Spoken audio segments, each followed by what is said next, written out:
Hello everyone. I'm so annoyed. I just did this video and I accidentally deleted it and now I'm doing it over again. Of course, only me.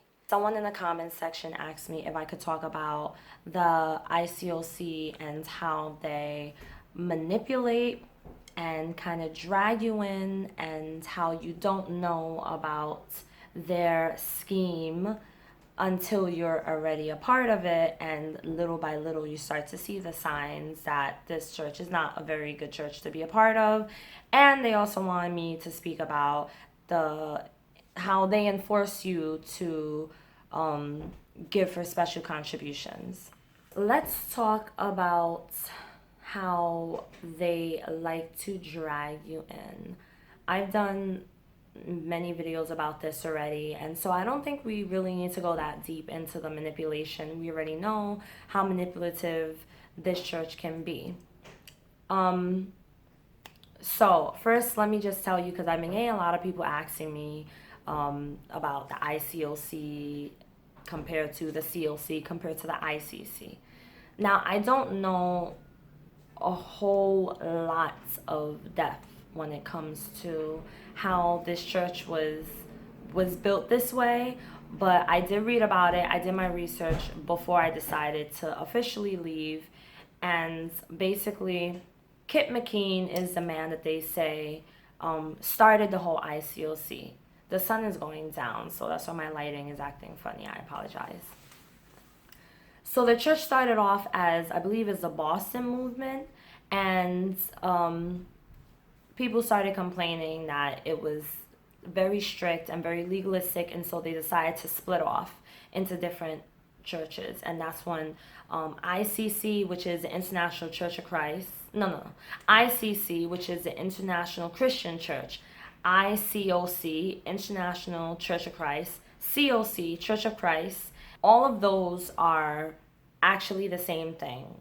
I personally don't see much of a difference. Supposedly, some are less strict than others. Maybe so, I don't know. My church, as you know from my videos, was pretty legalistic, pretty strict. The way that they manipulate you and they bring you in, and you don't find out until you're kind of already like knee deep in, and you find yourself sinking. It's kind of like sinking in like what do you call that, sand, quicksand, like that.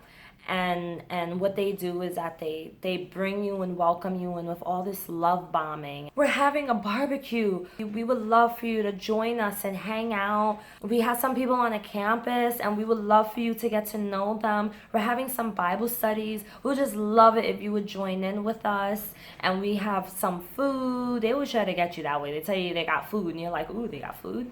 Drinks, no, not alcohol. They actually mean like Hawaiian punch, coffee and donuts and cupcakes and all this bull crap. And if you're like me and you like junk food and coffee, then they're probably gonna bring you in.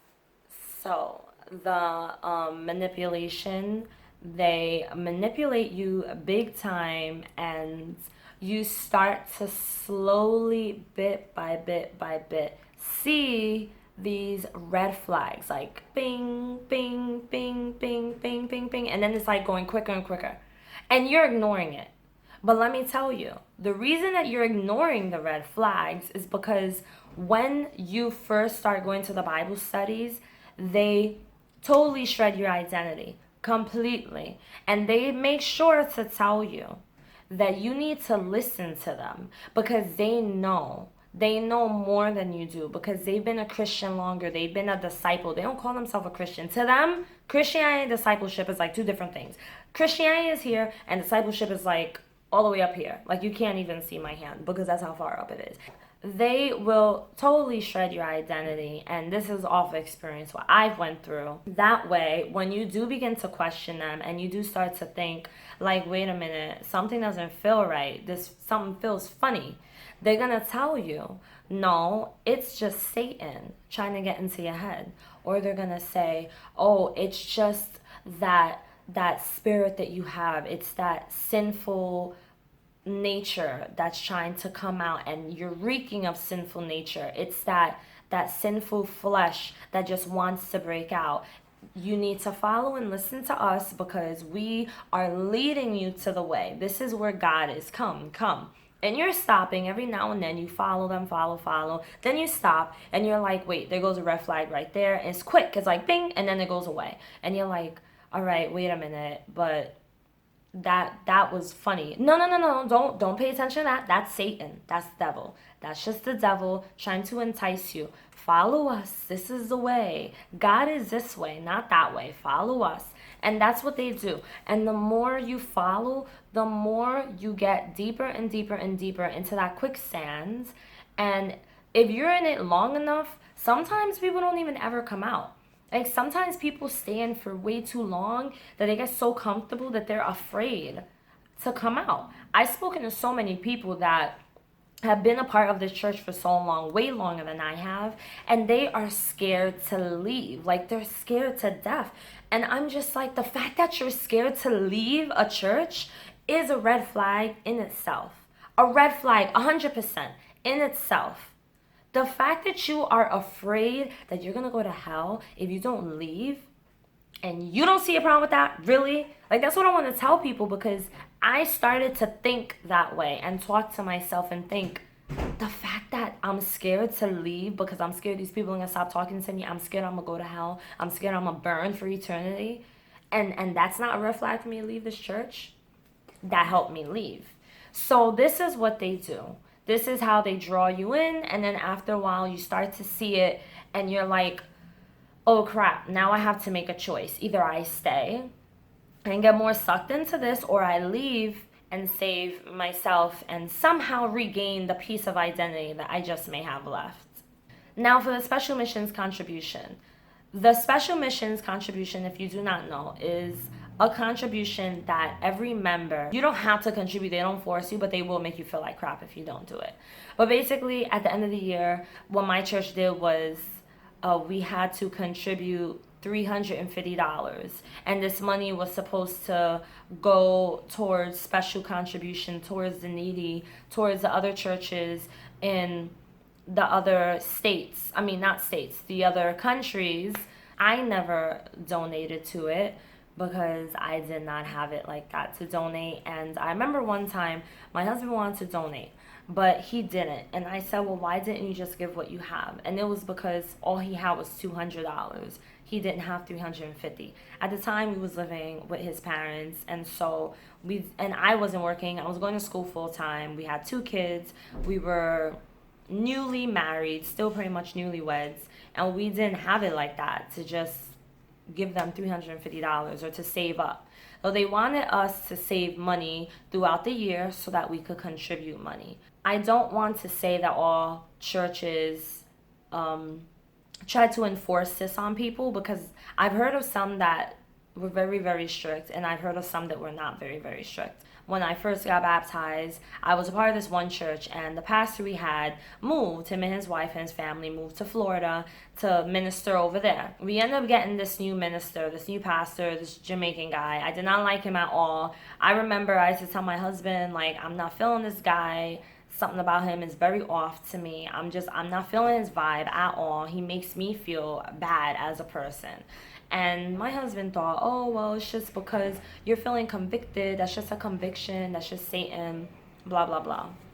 It wasn't a conviction. It wasn't Satan. It was that this guy was literally crazy. And I remember, like, the pastor had put up this video, and it was a video of this girl who was a part of the what do you call it, the preteen ministry, and she was like around 12 years old, and she was supposed to be an inspiration to everybody who did not donate, because she spent the entire year collecting cans and bottles and recycling them so that she could collect money, and all the money that she got from recycling them for 5-10 cents per can and bottle, she used that money towards her own contribution for special missions. So I felt bad after seeing that video, because I thought, well, I know they're trying to use this as a way to inspire and show us how great a young kid who has no job can find a way to save all this money and donate it, but then a grown adult with a full-time job still doesn't do it. The pastor didn't say it like in that way, but the pastor definitely made me feel bad. I'm not saying that he did it on purpose, but or I don't know, maybe it was my own insecurities, but they really know how to make you feel like if you don't contribute on Sundays to the needy or to the or just to the church at all, they kind of have a way of making you feel like, well, I'm not doing good enough, I'm not doing the right thing. I know I stated in one of my other videos that when I was doing my studies, I had told the women that I was studying with that I didn't have a job, that I wasn't working, and that I was just a stay-at-home mom. And I said, how am I supposed to contribute money on Sundays? And I said, can I just me and my husband contribute money? Can that just be one contribution there? And I was told no, because his 10% and your 10% are two different things. His 10% is for God, and then you have your 10%. But at the same time, they say if you're married, then what's his is mine and what's mine is his, and we share. It just didn't make any sense to me. But somehow that rule goes out the door when it comes to giving money on Sundays for the poor and for the church. If you're a part of a church that is very strict when it comes to special missions contribution, or when it comes to giving tithes for Sunday for the church, and they tell you this whole crap about how you have to give to God and you have to return and give it back to God, then don't fall for that crap. Don't let that bother you. I mean, I'm not saying don't give, but they tell you to give out of your heart. But then at the same time, a lot of times they try to make you feel bad if you don't have it or if you just don't give it. I mean, I remember there were times where I would have like $20 in my wallet and I felt compelled to have to give it. I was just like, damn, like, I give my $20. Like, I don't have nothing else. This is my money for the week. And like I said before, I wasn't working. I was living in my in-laws. I was a young mom. I mean, young enough, my early 20s. Me and my husband just got married because he had gotten laid off. We really did not have it like that. And I know a lot of people who first go to church are college students. And from what I've heard, college students are oftentimes told that they have to give. And I know as a college student, it has to be hard because college is expensive. And then you have transportation, you've got food, especially if you're living on campus, you've got textbooks, you got to spend all this money, and you just don't really have it like that to spend on church.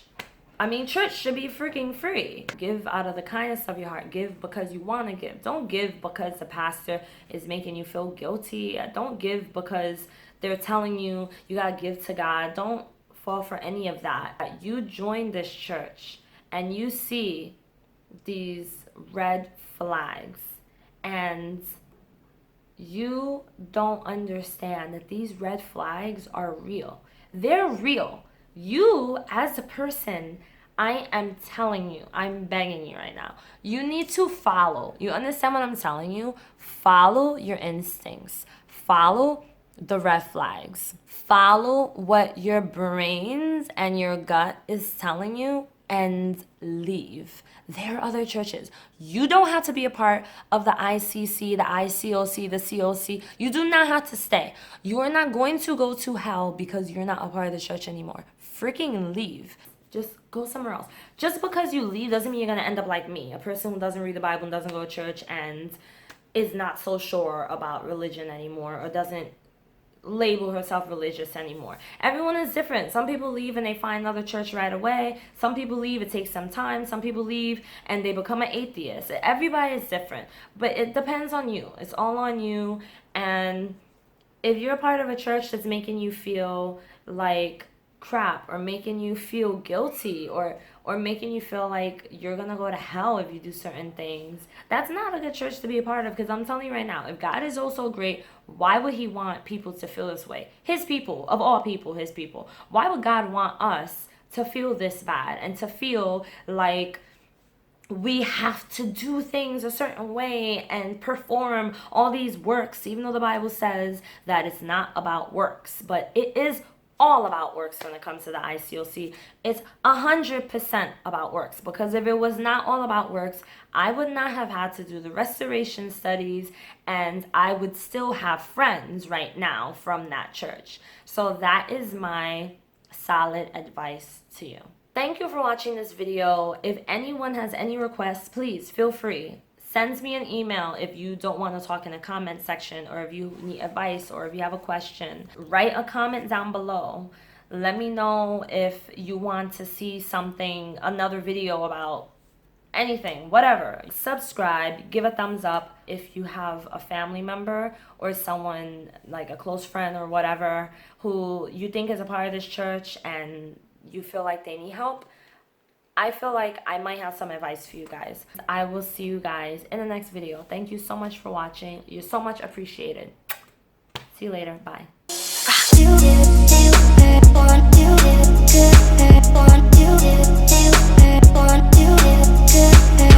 two,